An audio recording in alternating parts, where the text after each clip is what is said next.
Não toqueis no ungido do Senhor. Por Dave Hunt, Escapando da Sedução. Páginas 46, 47 e 48. Ninguém na igreja pode ficar imune à correção. Há, infelizmente, uma forma de guruísmo cristão que coloca certos líderes num pedestal de infalibilidade.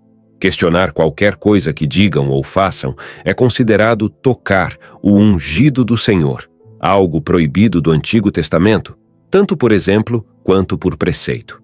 Quem violasse essa ordem incorreria no juízo divino.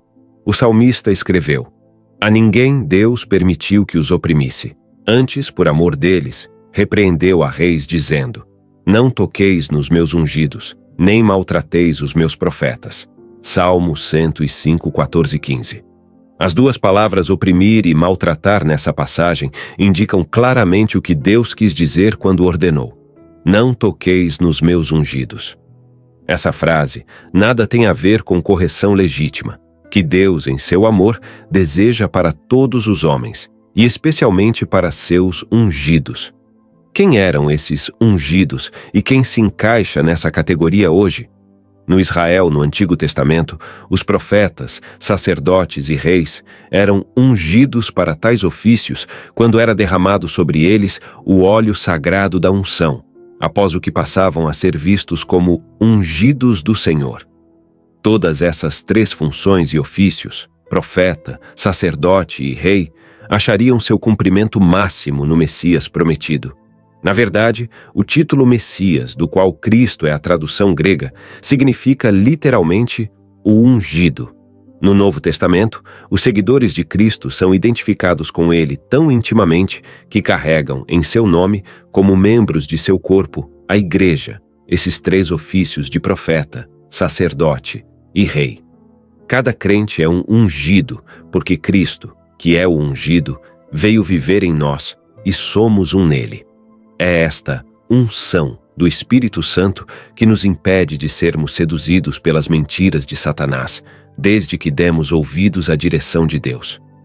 João afirmou: isto que vos acabo de escrever é acerca daqueles que vos procuram enganar. Quanto a vós outros, a unção que dele recebestes permanece em vós, e não tendes necessidade de que alguém vos ensine. Mas como a sua unção vos ensina a respeito de todas as coisas, e é verdadeira e não é falsa, permanecei nele, como também ela vos ensinou. Para que, quando ele se manifestar, tenhamos confiança, e dele não nos afastemos envergonhados na sua vinda. 1 João 2, 26 a 28. Seja o que for que signifique não tocar o ungido do Senhor, tal princípio se aplica a todos os crentes, não simplesmente a uns poucos líderes. Mas o que significa essa frase? A expressão é primeiramente usada por Davi, referindo-se ao rei Saul. Perseguidos por Saul e seu exército, Davi e seus homens esconderam-se numa caverna, na qual Saul depois entrou para descansar. Os soldados de Davi insistiram com ele para que matasse seu perseguidor, raciocinando que certamente Deus havia entregue os inimigos de Davi em suas mãos, como fora profetizado. Davi estava prestes a seguir o conselho de seus companheiros quando sentiu bater-lhe o coração, e disse a seus soldados: o Senhor me guarde de que eu faça tal coisa ao meu Senhor, isto é, que eu estenda a mão contra ele, pois é o ungido do Senhor. 1 Samuel 24, 6. Mais tarde, um incidente similar aconteceu em que Davi poderia ter matado Saul, mas ainda outra vez ele resistiu à tentação dizendo: quem haverá que estenda a mão contra o ungido do Senhor e fique inocente? 1 Samuel 26, 9. O oprimir e o maltratar, mencionados na proibição de tocar o ungido do Senhor no Salmo 105, teriam sido, no caso de Davi, matar o rei.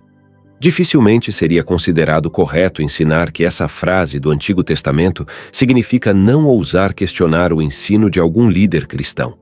Embora em ambas as ocasiões Davi não tenha tocado, matado Saul, ele repreendeu publicamente o ungido do Senhor diante de todo o exército de Israel e de seus próprios soldados. Uma aplicação apropriada dessa passagem exigiria de nós, portanto, que repreendêssemos publicamente os ungidos do Senhor por fazerem ou dizerem aquilo que não deveriam.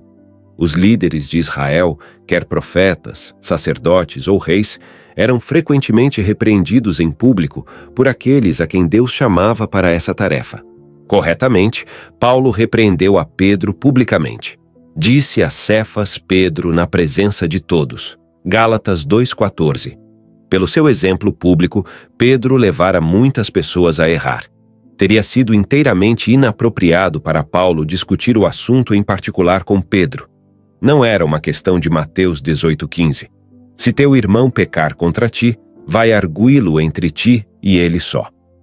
Pedro não ofendera Paulo pessoalmente, mas levara a igreja ao erro. Paulo estava obrigado, portanto, não apenas a corrigir Pedro, mas a fazê-lo de modo tal que corrigisse também a situação que o erro de Pedro causara na igreja. Cada crente, como ungido do Senhor, tem hoje a mesma obrigação. Estabelecer uma elite de líderes, cujos ensinos e ações não possam ser questionados, é dar o primeiro passo para tornar-se uma seita. Comente, compartilhe, deixe o seu gostei e não se esqueça de se inscrever no canal. Ative as notificações para não perder nenhuma novidade.